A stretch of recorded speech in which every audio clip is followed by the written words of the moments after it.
The last section we want to talk about in trig is to do more with our z-scores. So let's just refresh our memory that a z-score is the exact number of deviations a point is from the mean. How it is calculated, every z-score is equivalent to the given value minus your mean divided by your standard deviation. So again, on our chart, remember our mean will be here at 0 deviations away. And then our first z-score is exactly 1 deviation. A z-score of 2 is 2 deviations, a z-score of 3 is 3 deviations, and a z-score of 4 is 4 deviations. And likewise here on the negative side.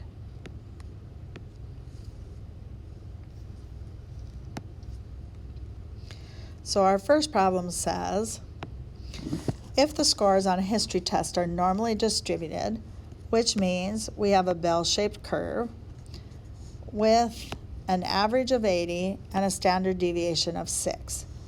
So my mean is here at 80 and my standard deviation 1, 2, 3, 4 of 6. So this would be 86. 2 deviations would be 92. 98,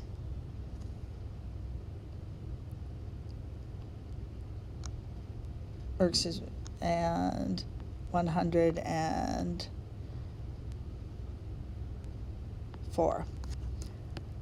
2, 3, 4 to the left. Subtract 6 would be 74, 68, 62, 56. Then ours says, what test value, so that's going to be our x, would you score if you were 2.58 deviations above the mean? So 2.5 deviations. This is 1, 2, 3. So 2.5 deviations falls right here. And I'm wondering when I am 2.5 above this mean. So my z-score is 2.58 equals my x minus my mean, which is 80, divided by my standard deviation, which is 6. So I multiply both sides by 6. I get 15.48 equals x minus 80. Add my 80. 95.48 would be my score. That would be 2.5 deviations above the mean. Our next question says, Jake scored 1.43 deviations below the mean. So if I'm below that, that means I am, here's 1, here's 2, so negative 1.43 would be right here. So my z-score is negative 1.43 equals my x value that I'm looking for, test score, minus my mean of 80 divided by my standard deviation of 6. So when I multiply both sides by 6, I get negative 8.58 equals x minus 80. I'm going to add 80. 71.42 equals x. So a score of 71.42 would fall at negative 1.43 deviations.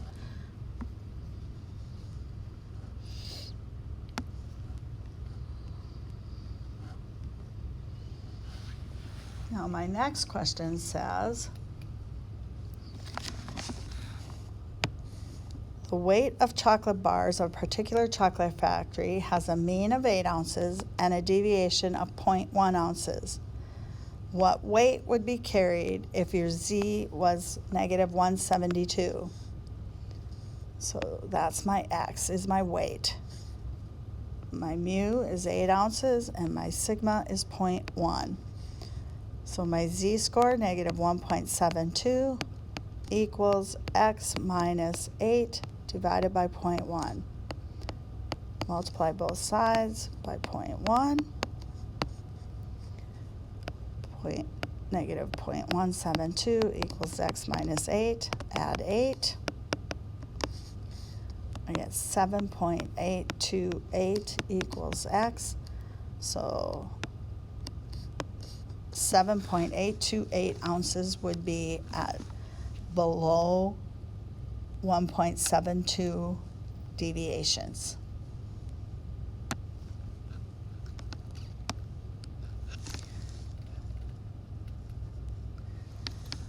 Now my next question says, the number of pages in the book of the library are normally distributed with an average of 340 pages per book and the following z-scores.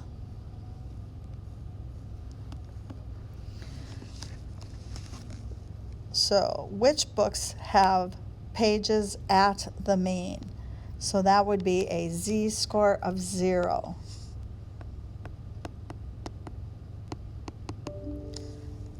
Z-score of 0 looks like Lord of the Rings.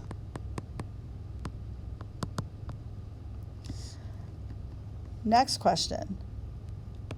Which books have pages over the mean? So that would be z-scores that are positive. Looks like War and Peace and Catch-22.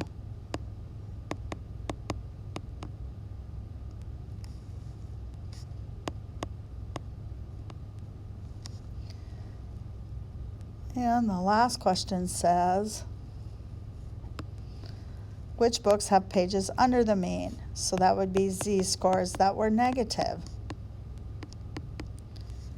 That leaves me with Catcher in the Rye, 1984, and Animal Farm.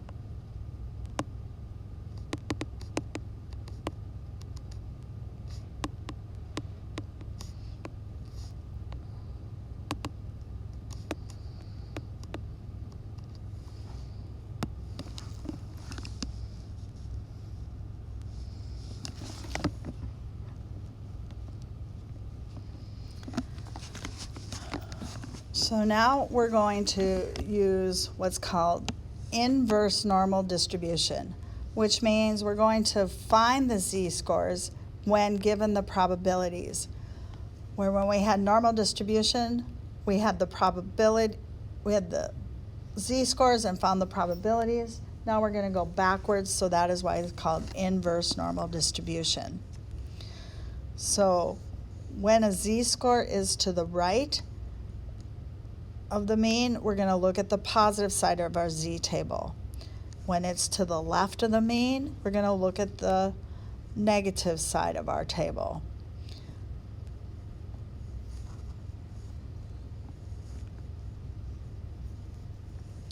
So right now, we have a probability of 0.8907. So we're going to go to the right side of our table, and we're going to look up the 0.8907.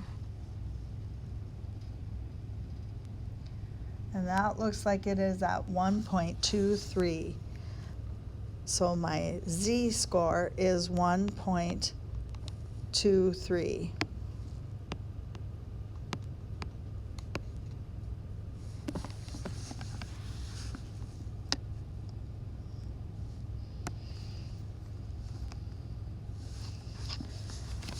All right, this time my probability is 0.8686. That is on the right side of my mean. So I'm going to go to the right side. I'm going to look up a probability of 0.8606, or excuse me, 8686. And I see 86.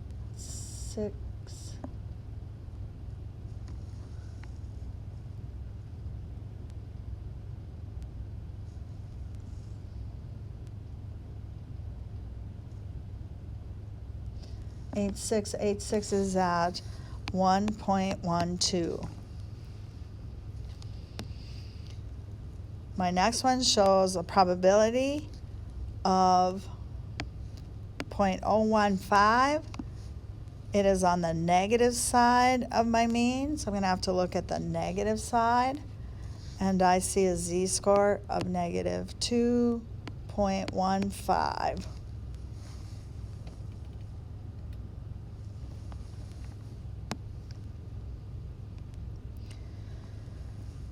Now it shows me the probability to the right is 17.36.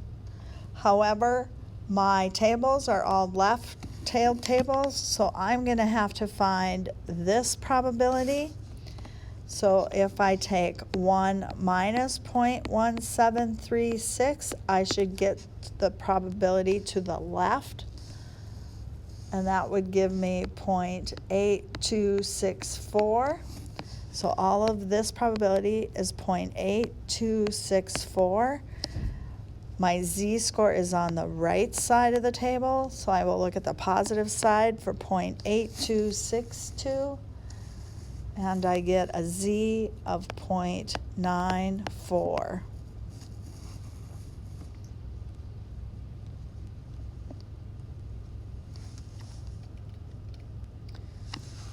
All right, now I've got an in-between is 0.4554. Well, I know this is at 0, so this is my mean, and I am out here to 0.4554.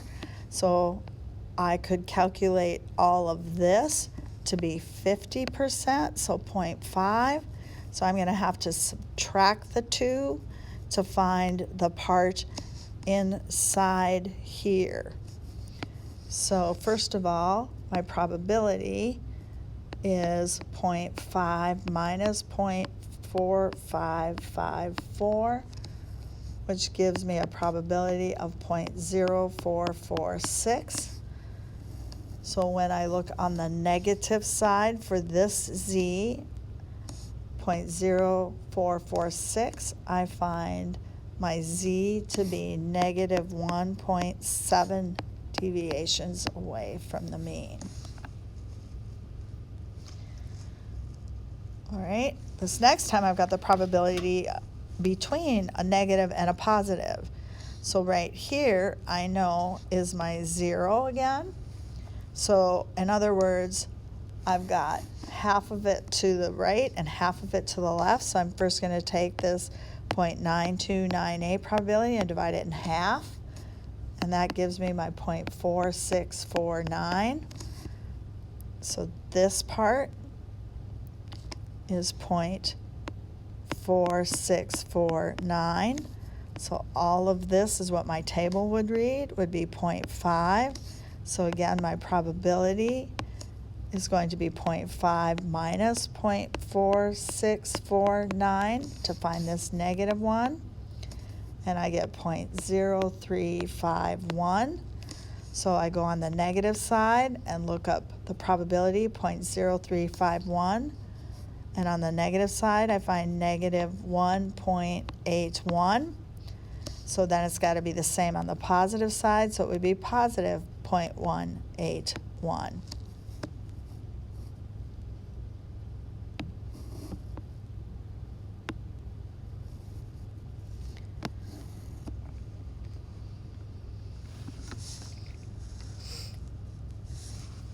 Okay. This one says, a statistics professor said you scored in the top 10% of your class with normally distributed scores. So my bell-shaped curve. Test average was 85 and the deviation was 4. What was your score? So if I do my bell-shaped curve, my deviation is in here at 85 is 0, and I'm in the top 10%, so that would be the higher score. So I am looking for where this probability to the right is 0.10. So my probability is 0.10.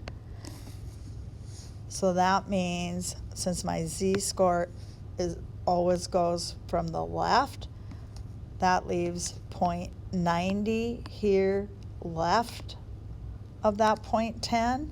So when I look on the positive side for a probability of 0.90, I find a z of 1.28. But the question asks, what was my score? So my z equals my score, which is x, minus my mean, which was 85, divided by my deviation, which was 4. So I'm going to have to multiply both sides by 4.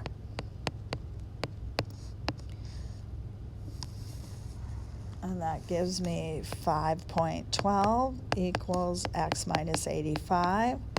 Add 85. So x is 90.12% or 90.12 on your test.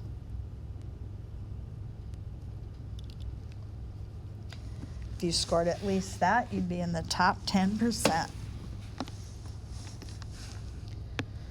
The next one says, the times for a 100-meter butterfly in the Olympics is normally distributed with an average of 54.79 seconds and a deviation of a half a second. The top 2% make the Olympics. What would your qualifying time need to be? So again, it's normally distributed. So here's my mean at 0. Deviations. So I am looking to be in the top 2%. Well, the fastest time would be to the left.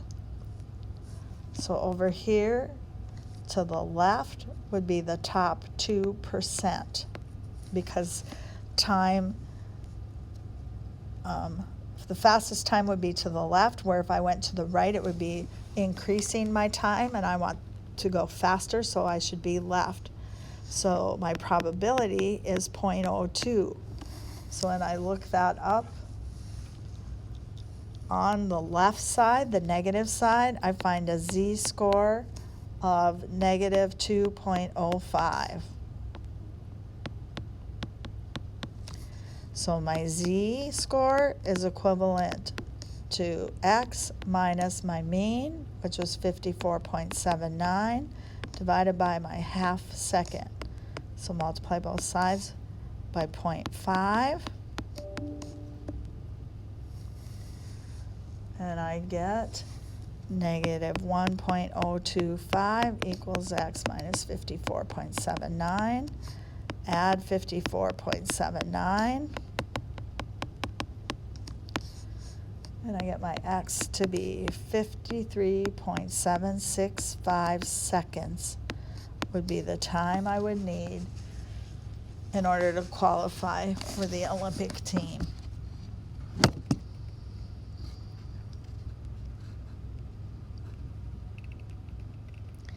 And this last problem says the amount of passing yards for an NFL quarterback is normally distributed. The mean is 3,807 and the deviation is 620 yards.